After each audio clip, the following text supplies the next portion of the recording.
student and there's other students in the classroom who already know all of the material and know the answer to every question the professor asks, it can be hugely discouraging. And so we implemented a pretty strict streamlining process such that the intro class was reserved for true beginners only.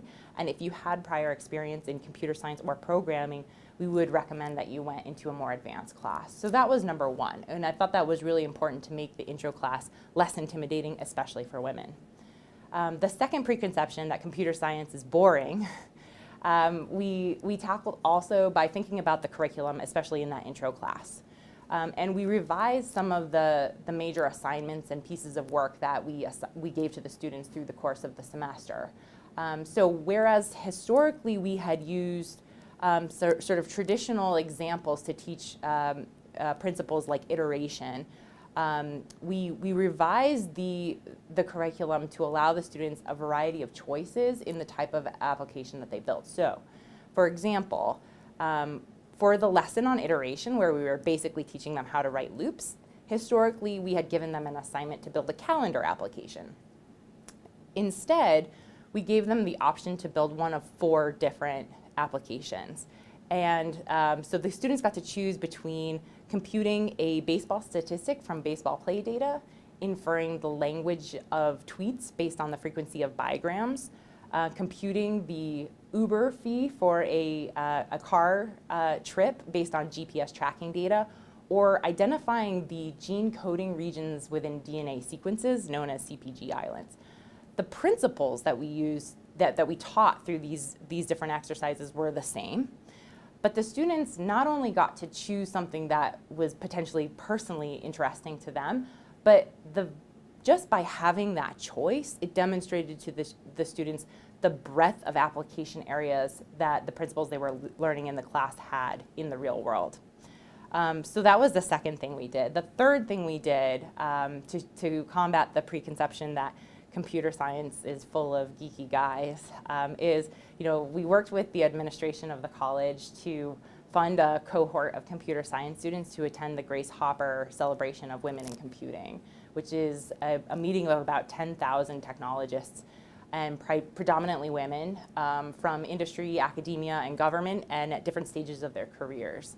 And so the students went to that meeting, saw all different types of computer scientists out in the real world, and were exposed to areas of computer science that certainly weren't part of the curriculum that we offered at Amherst College, so things like robotics or forensic crypto security. And they came back just really excited and energized, and many of them decided to declare their majors in computer science. And so with a really pragmatic approach to combating these preconceptions of computer science, we had amazing results. And within 2 years of implementing this program, every single class in the computer science department had more women than men. Wow, that's awesome. Okay, last question. Told you it was long. No, that's like, I'll probably have to cut it down just a little bit, but that's all right. What is, and I want you to be like very honest here, what are we doing in Utah well to get women involved in tech, and what can we improve on?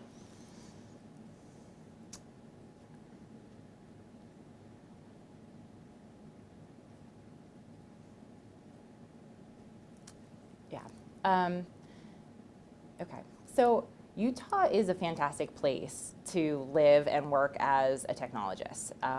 There are a huge number of folks like myself that are executives at Silicon Valley companies and choose to live in Utah. We have the benefit of being close to Silicon Valley, but it feels like worlds away, which is something I value greatly. There's also a really vibrant technology community in Salt Lake. The tech companies of the 80s and 90s in Salt Lake begat the next generation of venture investors and new technology startups that today are flourishing. And last week at the Silicon Slopes meeting, Mark Zuckerberg visited and said that to him, Salt Lake today feels like Silicon Valley was back in the late 90s. And so it's an exciting place to be for a technologist generally. And for a woman in particular, I think that in the year 2020, we have the benefit of learning from potentially some of the mistakes of the last 20 years in how we build community and how we set women up for success in a tech community. So efforts like the Women Tech Council in Utah, I think, are part of the lifeblood of the women tech community in Utah, and I'm hugely supportive of the work that they do, highlighting women and bringing women technologists together. So that's been tremendously successful in Utah, and I think sets us up for a really bright future. You know, on the other hand, you know, the Utah tech community hasn't yet had tremendous success in bringing women up to the highest levels of the companies in the community. So C-level executives, in particular CEOs and board members, have few women among the tech companies in Utah. And it's also mirrored within the venture capital community in Utah, which, as we know, is so important to growing the local companies. So I think that you know, everyone in Utah is incredibly optimistic about and has a huge appetite to see more women in leadership roles in Utah-based companies. And so I personally believe that we're on the cusp of seeing a generation of women leaders within those Utah companies. You know, but the proof is in the pudding. So we'll have to wait to see if that actually comes to fruition. Okay. Is there anything else that I didn't ask that you feel very strongly about if you were talking to parents or girls who are interested, or even men who are the C-level executives?